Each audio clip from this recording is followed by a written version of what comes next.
And Vanessa, just give me the cue when we're ready to go. Okay.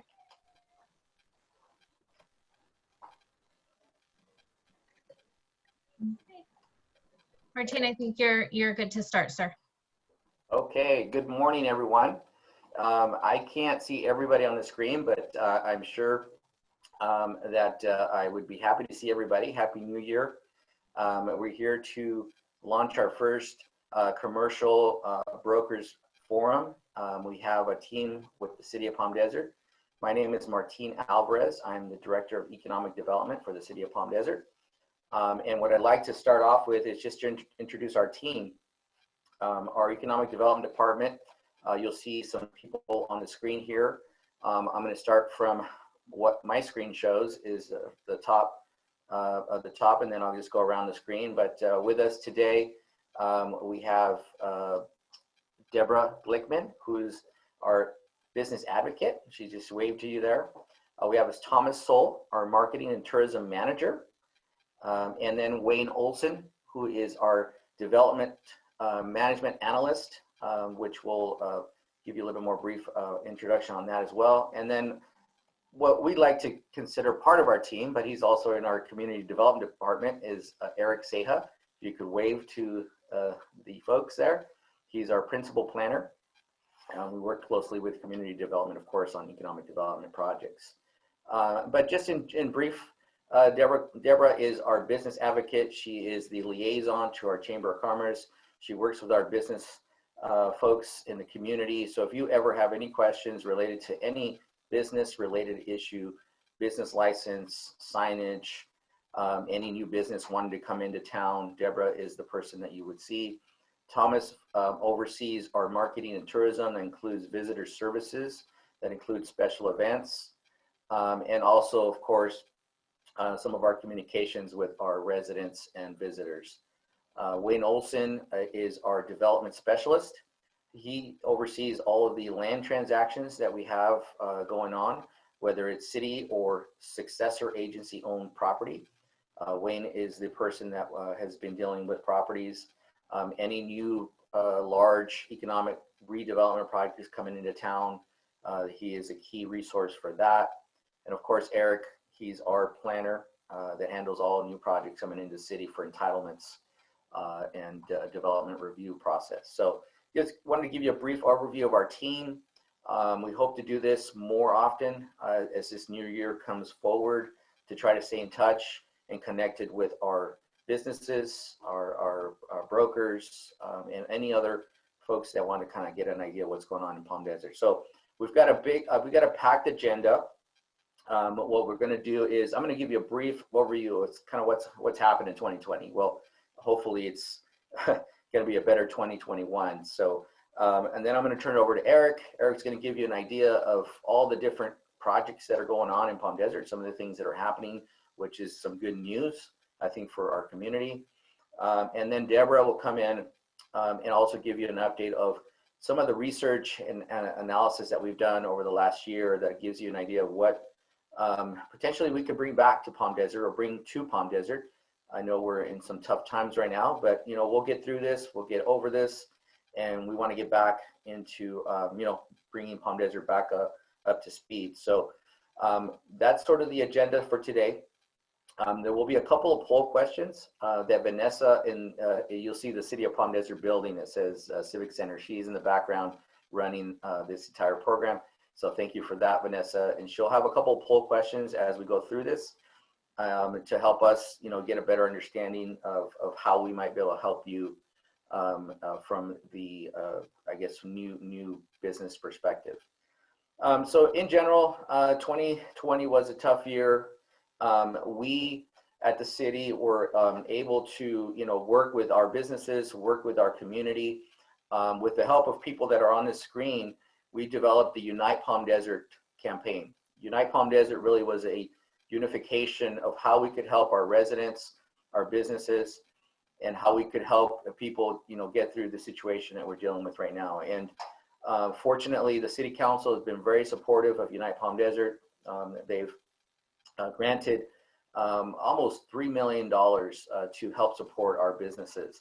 And I'm going to do a quick screen share to show you a little bit about that. And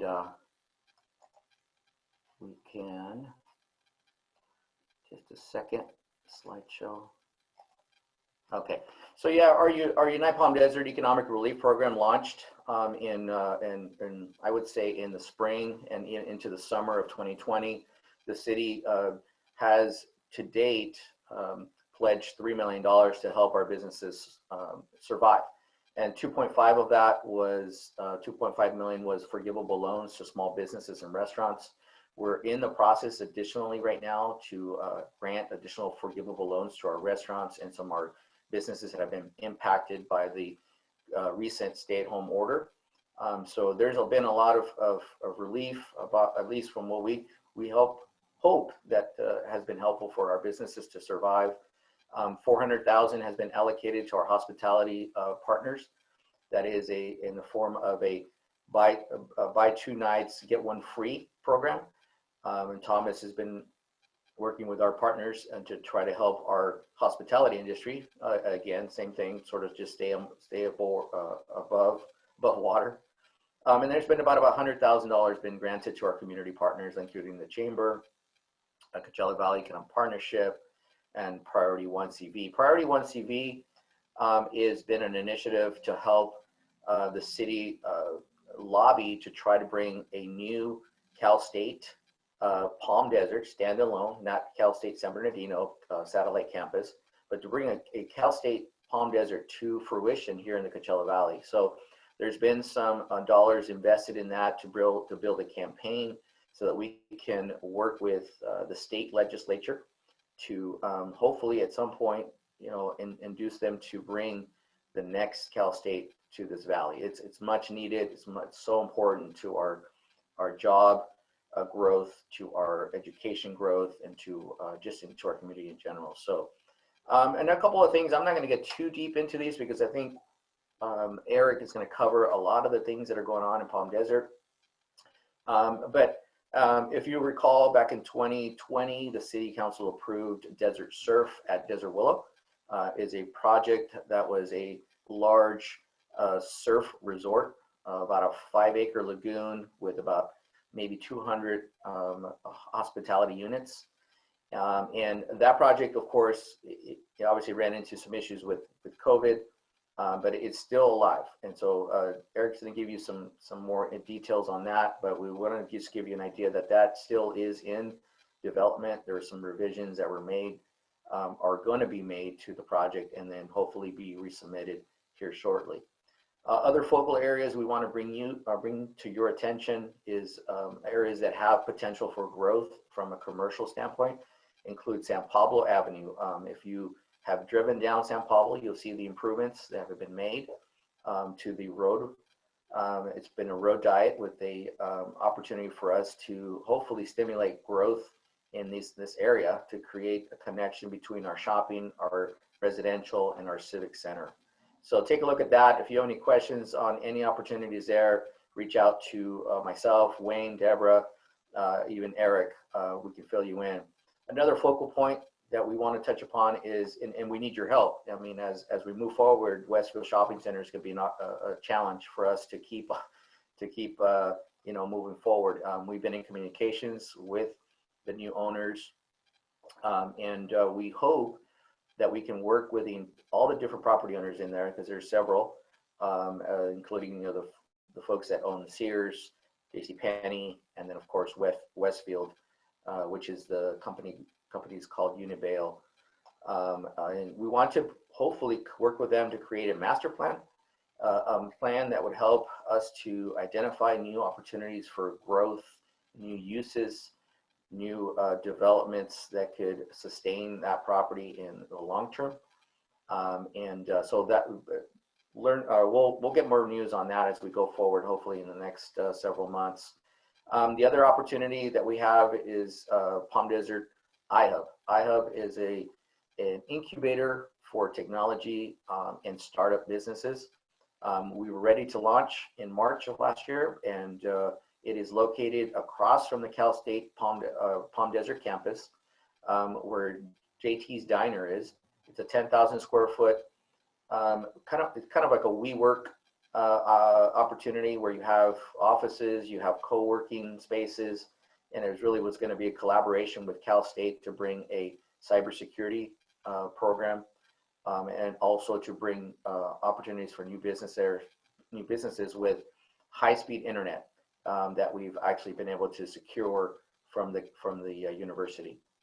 And then I touched upon priority one CV already, but I will jump over to my last bullet, which is University Neighborhood Specific Plan. We have 170 acres that is owned by the successor agency to the former redevelopment agency, which is in essence the city. There is a specific plan that creates a master plan for different types of residential, commercial, you know, in a sort of a planned community. And that is located at the northeast corner of Portola and Frank Sinatra. So if you ever drive by that location, you'll see a sign that says City of Palm Desert. And if you have any questions on that specifically in terms of an opportunity for a large developer to purchase that, there will be an opportunity for that coming forward. We're in the middle of securing an appraisal, and that will inform, of course, so the asking price. But as you know, commercial or residential real estate has been very active.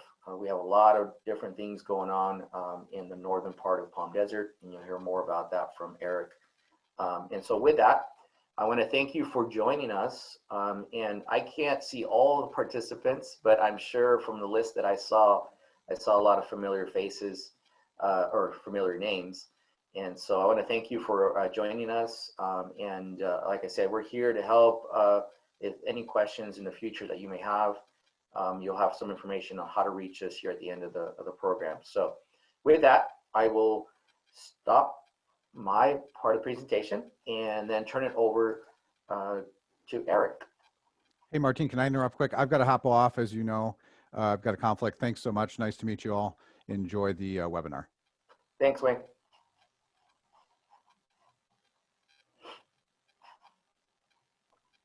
Okay, good morning, everybody. Hope you all can hear me and see my presentation.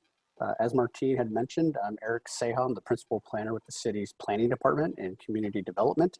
And today I'd like to let you know what we have going on in terms of new development in the city. And I apologize, I'm not seeing a change in my slide. Give me one moment. Vanessa, if I could, while Eric's working on that, could we put forward the very first poll question before we, unless you've already done that? I have not. I'll do that now. Thank you.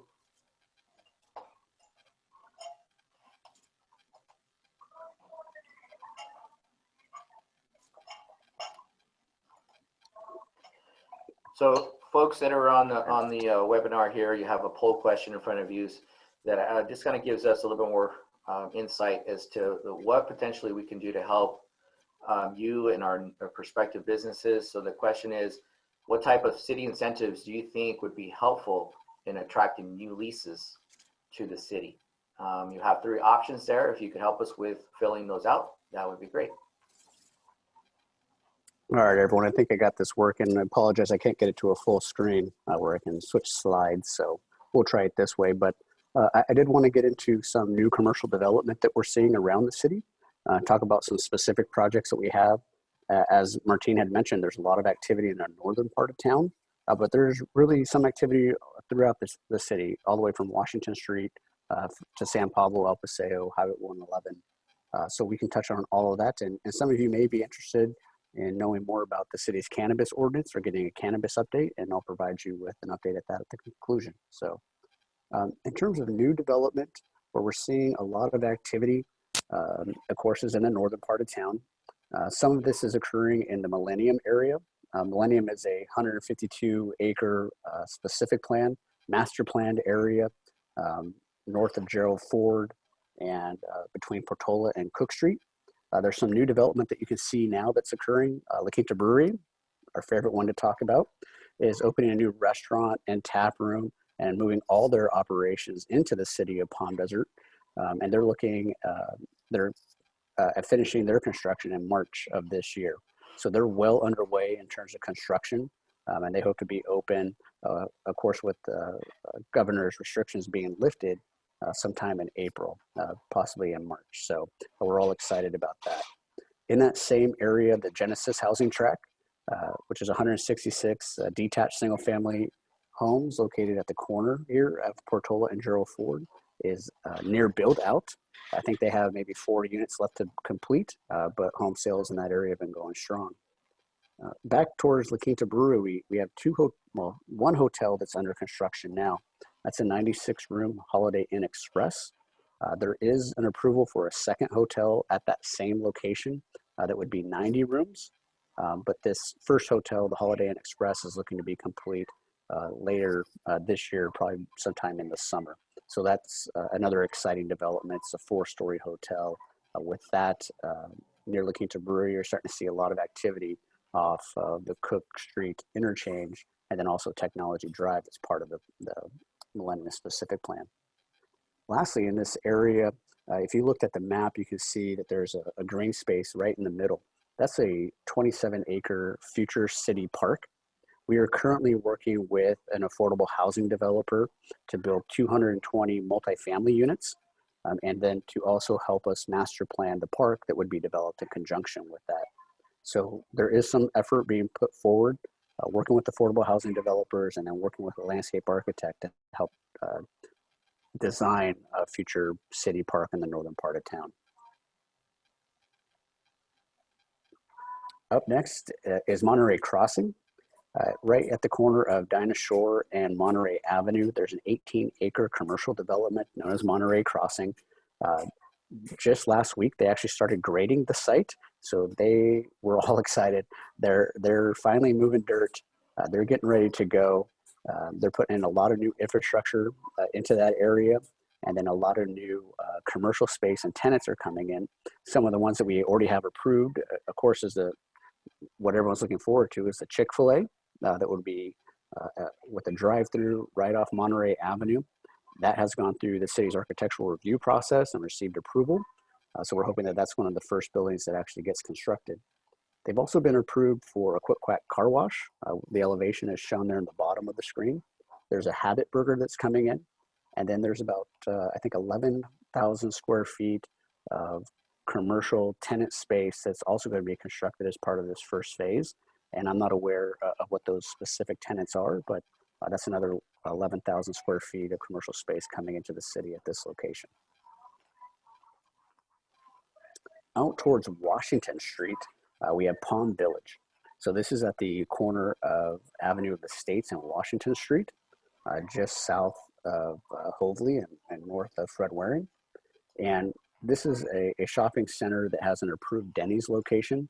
The Denny's is still going through building permits, but this site is well under construction. The 2 pad buildings, which total about 9,300 square feet, are near completion. Landscape is in, the parking lot is in. This looks like a shopping center that should be completed in the near future. Currently, I'm aware that they have signed a lease with a Mexican restaurant to go into pad site C, shown here in the back, but I'm not aware of any other tenants that are coming into this center at the moment. All right. Other commercial development that we're seeing throughout kind of the core part of town, Highway 111, El Paseo, San Pablo. The most exciting one that's making its way through the process is the Shandy Plaza. This is right at the corner of San Pablo and Fred Waring. This is a 3-story, 60-plus unit mixed-use building with ground floor commercial and restaurant space. This has received architectural planning commission approval. This is going to city council, I think next month, but we're hoping that this really breaks ground sometime this year and really starts to contribute to the San Pablo corridor, which has been enhanced, of course, for better pedestrian space, more connection into the civic center, and really start executing our downtown plan that the city council adopted 4 or 5 years ago. So this is an exciting development that we hope starts breaking ground this summer. There's also some smaller development that's occurring along Highway 111, where the Walmart Grocery Center is on Highway 111 and Fred Waring intersection. There's a Pizza Hut building that's facing onto 111. That building is identified for demolition, and a new, I think, 6,000 square foot multi-tenant space would come in to replace it. That's actually going to the city's planning commission for a public hearing tonight, but the developer's pretty eager to take down that building and then develop a new one that would be multi-tenant. So we've also received a request to demolish the former Chase Bank building. Chase Bank has built a new building closer to Monterey and Highway 111. The former Chase Bank building, which is over by McDonald's, Smart and Final. The developers come in and looking to demolish that building. They're looking at replacing that either with a multi-tenant building, or of course they've actually come back and asked for requests for a drive-through. Right now we're kicking around that idea if the city wants to change its long-term policy of not allowing drive-throughs, but it does look like the developer is interested in developing out that site and taking down that former Chase Bank building. Waring Plaza, which is also at Fred Waring and Highway 111, where the PGA store is. There seems to be a new tenant that's coming in with the Dollar Tree to replace the alley site, which is further north. So there's some new tenants that are coming in. And of course, San Pablo, which we've completed phase 1 between Highway 111 and Fred Waring. We're well under construction on phase 2, which is north of Fred Waring. That's going to be connecting into the CV Link project at Magnesia Falls. And so you'll see a lot of roadway construction along San Pablo in that northern part, but also a lot of roadway construction to accommodate CV Link. So you'll see that construction activity at the Bump and Grind, down Parkview, along Monterey. Magnesia Falls is currently shut down to the Aquatic Center to allow for an expedited construction process to get those new road systems open. In addition to San Pablo, there's a lot of potential for future development. I'd mentioned we have a new downtown code, a relatively new downtown code that allows for 3, 4, even 5-story buildings along San Pablo at mixed uses. And what we're seeing there is we have 2 large property owners with Lindy Beege's team and her asset managements that she has maybe 4 or 5 parcels in that same area. And then also the owner of the Rio Italian Deli has another 3 or 4 spaces along San Pablo as well. Both seem to really buy into the city's vision for a downtown and that mixed use. So we're hoping in working with them that we can see some new development along that core as well. And of course, if you're driving through the city on El Paseo or Highway 111, the city, including Martine's office and economic development, the city's really been promoting the use of outdoor dining decks and moving dining operations outside. So you'll see those decks in place. Unfortunately, a lot of them are not in use now due to new restrictions for COVID, but that's something that we hope to expand upon in the future. That if we're able to have some success, hopefully these with the dining decks, hopefully these become very desirable for patrons and restaurateurs, and hopefully we can develop more of a program for these to be out there long term. Martina had mentioned Desert Surf. I wanted to give a brief update. This is what was approved by the City Council. And talking with the developer, they're looking to make a new application to modify the plan slightly. It doesn't sound like they're modifying the lagoon itself, but they needed to reprogram some of the building space, the hotel, and the villas that were approved as part of the project. So we're anticipating a new application to come before us before the end of this month, and that would allow them to go back to a planning commission, city council hearing to kind of reconfigure some of those uses. But again, I don't believe they're touching the wave pool itself. That's still part of the proposal. It's really to see how they can combine the hotel and villa units and reconfigure that. Lastly, just to touch on cannabis, the city went through extensive cannabis process 4 years ago. We do have 7 retailers in the city. Now, the city council approved it for 6, but what we found with some of our users is they're able to obtain a micro license. And this is the case for West Coast Cannabis for their 20,000 square foot site on Melanie Place off Cook Street. They're doing a whole series of operations where they have manufacturing. They just started cultivation at that site, and they did get a micro license from the city to have a small retail component there. What we saw with our cannabis process is we permitted a number of cultivators, and aside from West Coast Cannabis, it doesn't seem that anyone is really cultivating in the city. We were told that the market had kind of dropped off for that, although that's, I guess, picking back up and people are interested in executing those permits again. But right now we only have one cultivator in the city. We do have 4 manufacturers kind of spread out through the city, including HOTN Libra out on Country Club, which has a micro license for their manufacturing. What I wanted to, I guess, get across is the city's cannabis permitting process went pretty well. We have not received any complaints for odor, crime, trash from any of our cannabis businesses or from citizens that are in that area. But currently, the way the city's ordinance was written, there are no new licenses available. So we are sticking on this path with what's been permitted until given direction by the city council to open it up again. But right now, there are no new licenses available. Then lastly, I wanted to talk about some of our new residential development that you're seeing throughout the city. If you're driving along Country Club or near Portola and Country Club, you'll see 2 projects that are getting ready to be complete. First, we have Avenida, which is on Portola, part of the Via Portofino project. It's a 161 unit senior housing for age-restricted community. And then on Country Club, you'll see Ravel, which is 164 senior housing units. So you're seeing those are near completion. Hopefully they should be done here within the next couple of months, and we'll start seeing new residents come in. In the northern part of town, up on Dick Kelly and Dinah Shore, you'll see Sage by Ponderosa. This is a 111 unit single family lot subdivision. It's currently under construction. I believe they have 20 under construction, and I did a last site inspection just a couple weeks ago. And out of those 20 homes, I think they had 12 to 14 of those already sold. So again, housing sales seem to be performing very well. There's also Eric, yeah. Can I stop you there for a second? That Yeah. was one of the questions that we had from our guests. The question came in as to how the sales were going at Sage Project.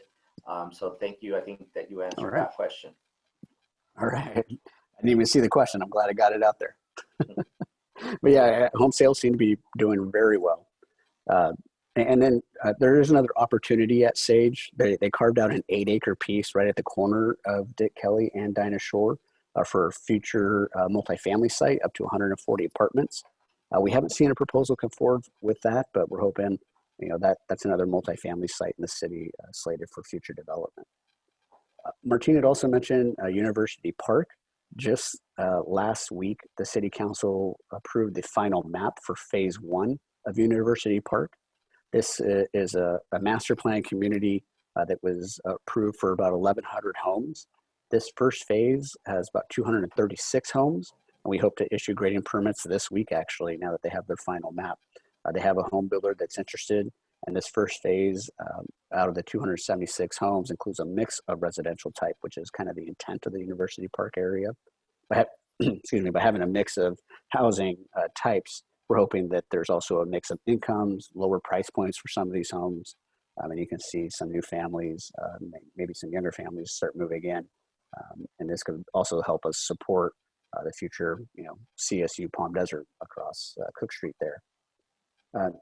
GHA companies with Mario Gonzalez, they've also submitted an application to build 67 single-family detached homes along Portola. So the city controls about 128 acres total south of Gerald Ford along Portola, kind of behind and around the sheriff's substation there. And GHA is looking to take, I think, about 30 plus acres to develop out these 67 homes. That's a new application that we're currently reviewing and hope to start hitting some public hearings in the next couple of months and get this thing approved.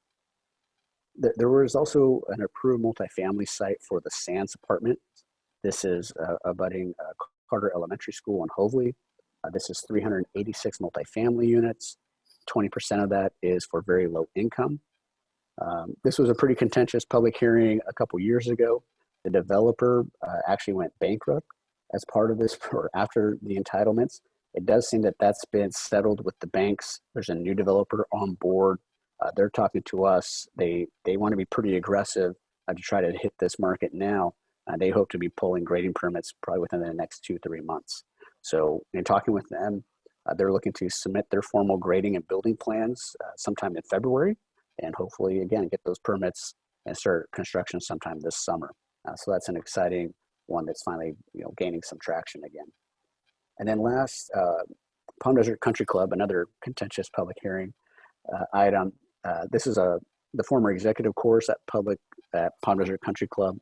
They're looking to start their first phase sometime this summer, and that's for 24 out of the 60 plus condominiums that were approved. This is Site A, that's between Oklahoma and Florida there. And we're working with them on some of their final map processes now, but they hope to get a final map sometime in February, and then their grading and building plans are already ready to go. We just need to get them to record their map. So those are some of the new residential developments that we're seeing in the city, as well as some of the exciting commercial development that we're starting to see as well. So that completes my presentation portion, and I'd like to turn it over to Deborah Glickman. Thanks, Eric. Before we turn it over to Deborah, if Vanessa could help us with the results of our first question.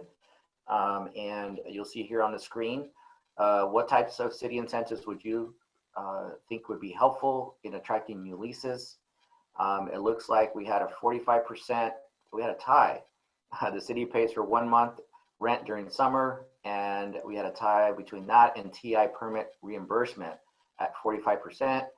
And then the third one was fast tracking approval permits plans at 36%. So thank you for that. That's helpful. And before we turn it over to Deborah, Vanessa, it has another poll question you can help us with, and she'll post that. And here comes the question. How do you view the outlook for commercial leasing in Palm Desert over the next 12 months?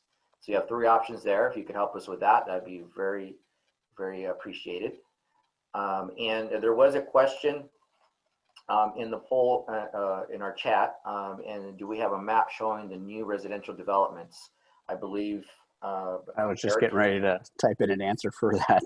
Okay. We have a list that's complete. We haven't been able to put it into our GIS system and produce that map, but that's something we can get going on and get that available. Yes. And Eric, don't you also have an approved project list on your website? Yes, the approved project list is available at the Planning Department webpage. We're currently updating that with some of the newer developments in this presentation, but you could use the one that's posted up there now, but the new one will be posted by February. Great, thank you. Okay, I'm going to turn it over to Deborah, and we'll go from there. Good morning, everyone. Thank you, everyone, for coming this morning. It's nice to see so many people on the call. I want to share with you some information we learned working with Buxton. We did a project with them. I believe it started in 2018, and did some research they did some research on the city. The objectives of the project was to understand the retail climate and the economic retail climate in Palm Desert, as well as to give us a list of top 20 matches, essentially, for retail and restaurants that would be a good fit for Palm Desert that are looking to expand. The study that they did was based on a 15-minute drive time area from Highway 111 and Monterey. I know they tested a few different areas in the city and found that this was the most effective place to do the drive time from. So with the study, they shared with the city some psychographic profiles of the households within the trade area, and I'll share those with you in just a moment. They shared with the city what they perceive as our leakage and surplus. So they gave us an analysis for that, as well as I mentioned our top 20 matches. After this webinar, probably later today or tomorrow, I will send all of the attendees a link to information on all of our matches, as well as I'll tack in the leakage report, so you have that information. And if you'd like the psychographic profiles, I can put those up there also. So that way you have the information at hand as you move forward on working with some of these retailers and restaurants. This is what I'm sure looks super tiny graph, so I'm going to just kind of glance on it and move on, but this is an overview of the psychographic profiles. You'll note that C12, which I'll show you in just a moment, is our highest profile from that trade area. This is just an overview of our top segments, which are C12, Q63, L41, and L42, which means nothing until I show you the next few slides. This is an overview of the psychographics of C12. We call them golf carts and gourmets. Basically, the head of household age is between 66 and 75. They are two-person households with estimated income between 100,000 and basically 125,000. They are like resort sports. We know that from our golf community, luxury living. They're highly educated. And I love that they're music lovers, which fits this area quite well. And another group that came in high with our psychographics was our Footloose and Family Tree. The names give me a little chuckle. Again, head of household about 76 plus. They live in retirement communities. They play card games. They're avid newspaper readers. They're retired.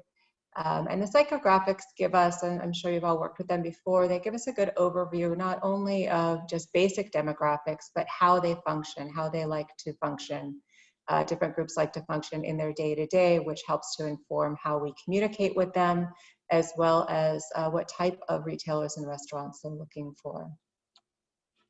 This is our booming and consuming. It's a head of household is a little bit younger, 51 to 65. I think they were fourth highest in our psychographic demographics. They're diversified investments, they're balanced shoppers, and they have disposable income and an open mind.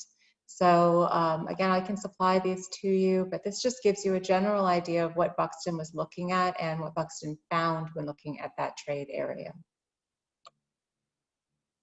They also conducted a leakage, some research on leakage and surplus. So you can see here that we have plenty of clothing and clothing accessory stores, but not quite so much of motor vehicle parts and dealers. We have above the line for food service and dining. None of this is really a surprise to us.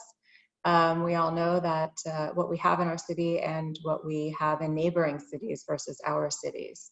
So some areas where they see some leakage is also building materials, garden equipment, and supplies. And this is just a numeric value to what our potential versus estimated in our surplus and our leakage. And again, I will supply all of this to you in the link that I'll send you. So I'm not going to go through everyone specifically, but it gives you a good overview of what I'm guessing you probably already know from your day-to-day work. So that leads us into the matches that Buxton identified. They identified 20 and staff worked with them. There were a couple that we thought weren't necessarily the best match for this area. So we replaced a couple of them or tweaked a couple of them. This is an overview of all of the matches, and I'll give you more specifics on what areas they fall into. So we have the sit-down dining. The Lucille's Smokehouse Barbecue, Lazy Dog, Nick's Restaurant, which is an Orange County restaurant. I think they have about 3 or 4 restaurants in their group. True Food Kitchen, and you can see BJ's Restaurant and Brew House, and Famous Dave's. And I'll talk to you a little bit about what we did with these matches after I finish going through them. We have the fast casual, which we all know is very popular right now and doing very well at this time. So we have lots of sort of fish taco type places, Slapfish, Wahoo's, Ono Hawaiian, Protein Bar, and Grab a Green, as well as Burger Lounge. Then we had some more specialty, all dining food, basically. The Human Being, which is a coffee place, a Tropical Cafe, Duck Donuts, and Handel's Handmade Ice Cream. And then the last category we had was really sort of other.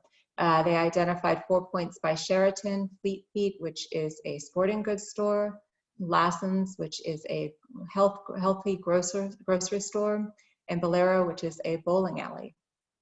So With all of these matches, the the economic development staff reached out to all of these matches. We got contacts for them. I will supply the contacts to you also with a link I'll send you. I will say that through COVID and just some time, not all of the contacts are current, and we'll work to see if we can locate other contacts for them, but it does give you a starting point. The economic development team reached out to all of these different businesses and talked to them and supplied them with a match report, which is what came from Buxton, which details Palm Desert's demographics as well as how we compare to other areas that house each one of these matches. So on each match report, we can look at it and see how does Palm Desert compare in terms of our demographics and our community and our income levels with other areas that are similar that have a Lazy Dog Cafe. And there's a scoring system that goes with that you'll see on the match reports that we'll supply to you. Some of the matches, such as the Human Bean, we're really looking for franchisees. So they're happy to expand, but they want franchisees to come forward before they expand into an area. Handel's Homemade Ice Cream was looking for just a good local shopping center, strip center that doesn't have to be new, it doesn't have to be fancy. They like to have a little bit more of a neighborhood feel. They're the ice cream shop that people stop on the way home and get it for their family for dessert after dinner. They are an Ohio-based company, and they were very interested in the area. I will say we've not had as many conversations with these matches since we left our normal lives because of COVID, so now is a really good time to start those conversations again. Let's see. So that's just a basic overview of where we are with Buxton and what Buxton supplied to us. It's a really great starting point. We have reached out, as I said, to all of the matches. So Palm Desert is no stranger to any of these matches. They're familiar with us. Some of them were looking quite closely at us, and then things have shifted a little bit, and I'm hoping that they're starting to shift back as we start to see an end to the COVID shutdowns, which isn't immediate, but we do know vaccines are coming and there are next steps being taken. This final slide is my information, but also some information that the Economic Development Department started once we hit the COVID time period, and that is we've started a business hotline. It's bizsupport@cityofpalmdesert.org if people want to contact us via email, and then the phone number is up here. The intent of this hotline is for existing businesses or businesses wanting to come into the city to reach out to us directly. We have return calls and emails the day we receive them. 99% of the time, if it's a holiday, maybe not. But we get back to people right away. And I am getting inquiries from people who are looking to move into the Palm Desert market, which is great news. And then we also started a website, which is pdbizsupport.com. And that website, I'm gonna switch over to that on my screen share. That provides information, oops, that's wrong. Here we go. On the City of Palm Desert, it is heavy with some COVID resources. But as you can see, we actually updated this in the last several months. Thank you to our marketing team, Thomas and the team, for doing this. It highlights our hotline. It gives us some updates. It has resources for businesses. So if you have tenants, working with any tenants who are looking for resources, this offers some information on the resources that are currently available, mostly funding opportunities. And then why Palm Desert gives you some information on our basic stats and what we're looking for within our community. So that's a basic overview of Buxton as well as our website. And as I said, I'm happy to supply everyone in the meeting with a link to download a lot of this information so you can have it at your fingertips. And then we're all available to talk to you after and answer any specific questions you have, and also get you any information that you may need. I do regularly get calls asking for more information on demographics or asking for more information on different business types that will help people get tenants into their spaces. So with that, I'm happy to answer any questions if any have come up. Very nice. I got not a question, but that these are bucks to mashes are helpful. So I appreciate hearing that. I think we actually have one more poll question that we can put up at this time also. So And, Vanessa, if you wouldn't mind putting that up, and actually the results from the last one, I believe, first. And while we're doing that, that'll give us some time for answering of questions. Martina, I'll turn it back over to you since you're doing a great job on the poll. All right, thank you. That's great information. I hope that's useful information for you that have maybe prospective tenants once we come out of this situation. And we want to be a resource to you. We want to be, something that we can help you with. And the poll question results, how do you view the outlook of commercial leasing in Palm Desert in the next 12 months? We have 58% optimistic and 33% not optimistic. And then unsure would be about 8%. No, thank you for that. I mean, it really gives us an insight as to where you see the market going here in the future. So with that, let's put up I think there's a final poll question. Vanessa will do that shortly.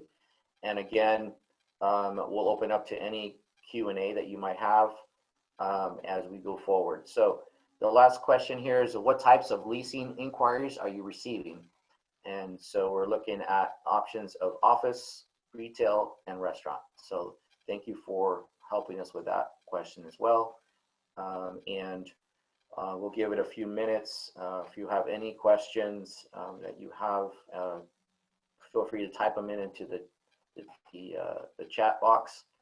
And as we mentioned, we will, Deborah actually will follow up with you if you have any other questions on any of this information.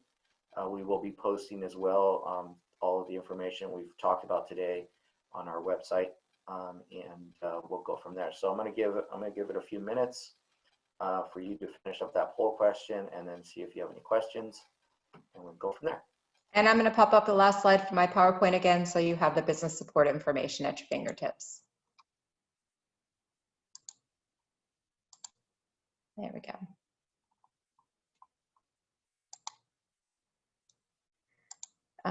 Although I don't see any questions in the chat box, I would be interested in hearing if there's feedback on whether or not this type of form is helpful to you, and if you are interested in having one in the future.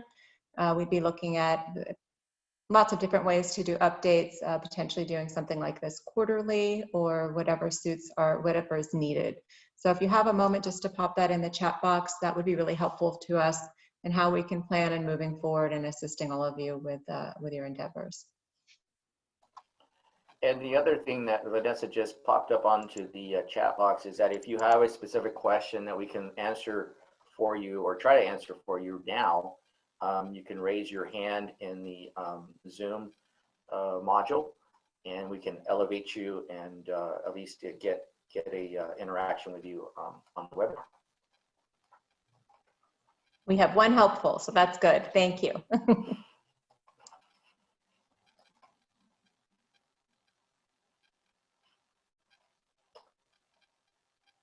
Okay, Vanessa, whenever you're ready for that last poll question, if everybody has sent in their info, that'd be great. All right, we have our last results here.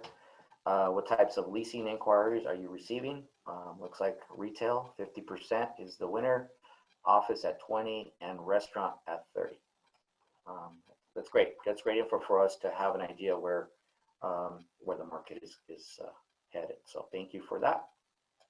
And Deborah, you want to take this last couple questions? I'm not sure if they're questions or chat. I'm actually not seeing any questions, but I'm seeing some feedback that this is helpful. And we just got a note, existing businesses can benefit from rental assistance during the summer. New businesses can benefit from help with permit costs. And so whether it's existing or not, well, the need for incentives are different. So we really appreciate that feedback. I want to thank everyone for coming today and taking the time. I do know people are busy, which is great news. We will be looking at scheduling probably something quarterly and getting back to you. Anyone who you think anyone who you think is missing from this call, any of your colleagues that you think it would have been beneficial for them to hop on the call, please let them know that we are working on this, as well as feel free to send me any email addresses or any contacts that you think would be helpful. I reached out to everyone we could find, but we're always, there are always people that we need to, that we haven't uncovered. So as much as we can populate this list, the better it is for everyone. So I want to thank everyone for their time today. I want to thank our speakers, Eric and Martine, and Vanessa. I know she doesn't want to show her face, but she's back there. She does a great job running the webinar, and we really appreciate her help. Oh, there she is. Hello, looking lovely this morning. So thank you to everyone. I think I'm good. I don't know if Martine or Eric want to have any final words. I have one final thought that I want to leave with everybody. You'll probably hear today and some additional news from our department. The City Council last week approved an additional $1 million that I spoke about early to help our restaurants. Our restaurants are, a big part of our community, a big part of our fabric of our business community. Forgivable business loans will be available up to $10,000. We already have quite a few folks that have applied for it, and so there is going to be additional opportunity for a few more restaurants to receive that help. Press release will be issued today. The application period will be opened tomorrow, and so that will be on our website that Deborah mentioned, our Economic Development Department website. Those resources are there, and we'll conclude with that. Eric, is there anything else you need to cover? I got nothing, but thank you everyone for joining today. Yes, absolutely. All right. Well, again, thank you very much. And we hope to continue to work with you this year, and hopefully we can turn this around in the future. So with that, thank you very much, and we'll see you soon. Thank you all.